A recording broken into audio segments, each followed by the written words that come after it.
Հաշվի առնելով, որ ձեր հոգևորականի իդեալը Նավասարդ Կճոյանն է, ես ուրիշ որևէ անդրադարձ այս պահին չեմ ուզում անել ամենայն հայոց կաթողիկոսին վերաբերելի ձեր պնդումների մեջ, որովհետև դուք Նավասարդ Կճոյաններով եք մտադիր այսպես կոչված ձեր բարեփոխումները իրականացնել։ Իսկ երբ որ ասում եք ես հոգևոր կյանքով ապրող մարդ եմ, ես ինքս հոգևոր կյանքով ապրող մարդ լինելով հանդերձ, ձեզ այդպեսին չեմ տեսնում։ Որովհետև իրական քրիստոնյան չի կարա Սաղմոս արտասանի ու հաջորդ վարքյանին ատելության քարոզանի, մեկին ասի ինչու չես զոհվել, դու ինչ ես կենդանի, որևէ քրիստոնյա այդքան ատելության որևէ մեկի նկատմամբ որևէ բան չի ասում։ Հիմա հարցին գալով։ Քանի որ այստեղ նորմալիզացվեց պիղծ բառը, ես ուզում եմ ձեզ ասել, որ մեծ հաշվով ձեր կառավարության ներկայացրած ծրագիրը հայկական պետության բովանդակության առումով պիղծ է։ Որովհետև այն պնդումները, որը վերաբերվում են մեր սահմանադրությանը, անկախության հռչակագրին, եկեղեցուն, տարածքների հանձնմանը, իրանք որևէ կապ չունեն իրական հայկական բովանդակության պետության հետ։ Այո, մեր պետությունը իդեալական չի եղել, բազմաթիվ խնդիրներ են եղել եւ մինչեւ ձեզ եւ ձեզանից հետո, բայց չի եղել Ադրբեջանի կողմից պարտադրվող բովանդակությամբ Հայաստանի Հանրապետություն։ Այդ համարակալման հետ կապված իհարկե ելույթում հանդես կգանք, բովանդակային առումով դրա մասին կխոսենք, իսկ հիմա հարցս կոնկրետ ձևակերպեմ։ Ձեր ելույթի ընթացքում ասում եք, որ սահմանադրության փոփոխության հարցը մի բան է, որ ժողովուրդը ձեզ լիազորել է իր ընտրությամբ։ Իհարկե ընտրության լեգիտիմության մասով էլ մեր դիտարկումները կանենք, բայց Սահմանադրության փոփոխության համար պետք էր, որ ժողովուրդը տրամադրեր 2/3 մեծամասնություն։ Ինչպես տեսնում եք, նույնիսկ բարգավաճի մանդատները վերցնելով 3/3 եք ձևավորել, 2/3 չեք ձևավորել։ Ավելին, դուք նույնիսկ ահաբեկել եք ժողովրդին, որ եթե մեծամասնություն չստանանք 2/3 կլինի պատերազմ։ Հիմա ինչպես եք ասում, որ ընտրություններից առաջ ժողովուրդը ձեզ թույլ է տվել, որպեսզի սահմանադրությունը փոխվի։ Նոր սահմանադրության ընդունումը ընդգրկված է մեր նախընտրական ծրագրի մեջ եւ նաեւ որոշակի թվաբանական հաշվարկով, եթե սահմանադրական հանրաքվեում կողմ քվեարկի այնքան քաղաքացի, եթե որոշակի պայմաններում ինչքան քվեարկել է քաղաքացիական պայմանագիր կուսակցության օգտին, այդ դեպքում նոր սահմանադրությունը կընդունվի։ Ինչ վերաբերվում է սահմանադրությանը եւ սահմանադրականությանը եւ պղծությանը, եկեք ի վերջո չմոռանանք, որ ձեր առաջնորդը, անձամբ ձեր առաջնորդը 1998 թվականին Հայաստանի նախագահի պաշտոնում կարգվել է Հայաստանի Հանրապետության սահմանադրության կոպտագույն խախտմամբ։ Դուք այդ ինչ լեգիտիմությունից եք խոսում։ Լսեք, ով լեգիտիմությունից խոսա, դուք ասեք տանձից, խնձորից, մանդարինից, տենց բաներից խոսացեք։ Դուք ոնց կարող ձեր լեզուն պտտվի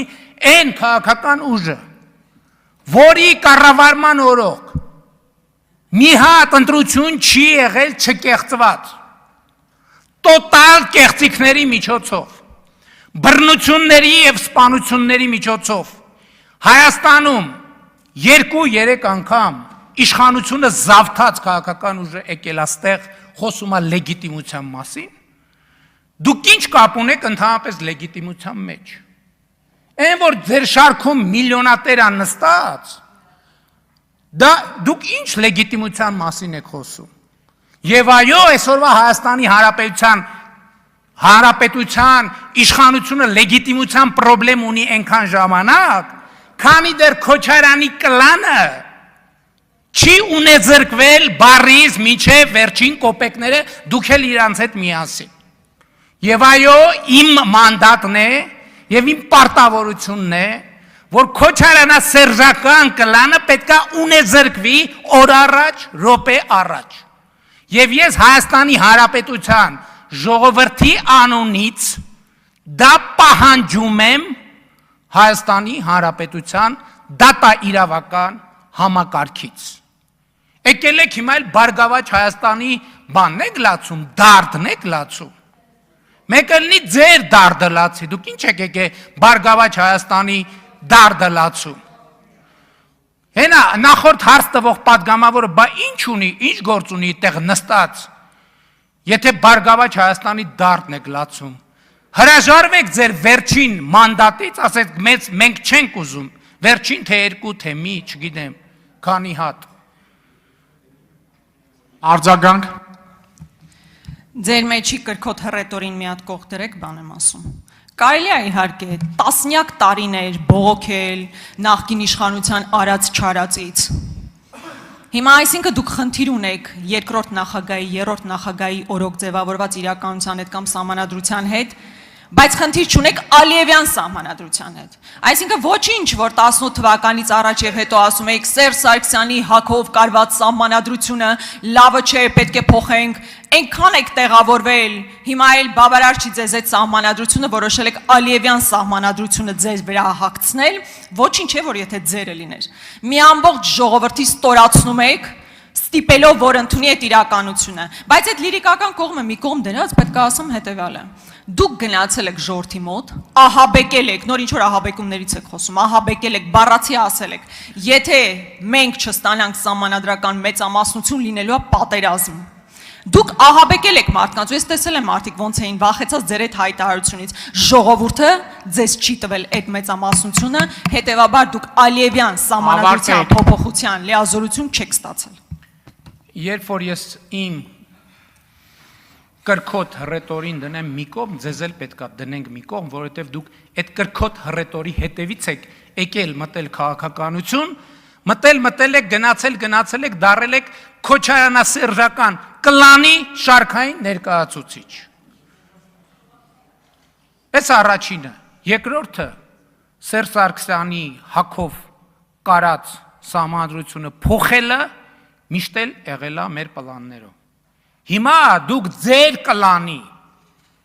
կլանի շահերը պաշտպանելու համար, ինչպես Հայաստանում ամեն ինչ կոռումպացված համակարգի ամենաապահով ապաստարանը, ամեն ինչը կապել Ալիևի եւ ամեն ինչը կապել Ադրբեջանի հետ։ Դա ձեր պաշտպանության միակ մեխանիզմն է։ Ամեն ինչը պիտակավորել Ալիևյան, եթե Ալիևյան էլի ասեցի, 94 թվիկ դուք եք Հայաստանը մցրել ադրբեջանական օրակարգի մեջ, որովհետև 94 թվից ոչ մեկ Հայաստանում ով ա եղել, որ տարածքների վերադարձի թեմա է բարձրացրել, ասել, որ մենք պետք է տարածքներ վերադարձնենք։ Ադրբեջանը, եւ դուք 94 թվականից անընդհատ բանակցել եք դրա մասին, անընդհատ, անդադար, մի րոպե վարկյան ու դադար չեք ունեցել։ Հետևաբար, եթե Հայաստանում կա ադրբեջանական օրակարգով շարժվող ուժ, այդ ուժը դուք եք։ Ռուբեն Մխիթարյան, դալիճում չէ։ Ռուստամ Բաքոյան։ Շնորհակալություն։ Այդ կրկոտ տրամաբանության մեջ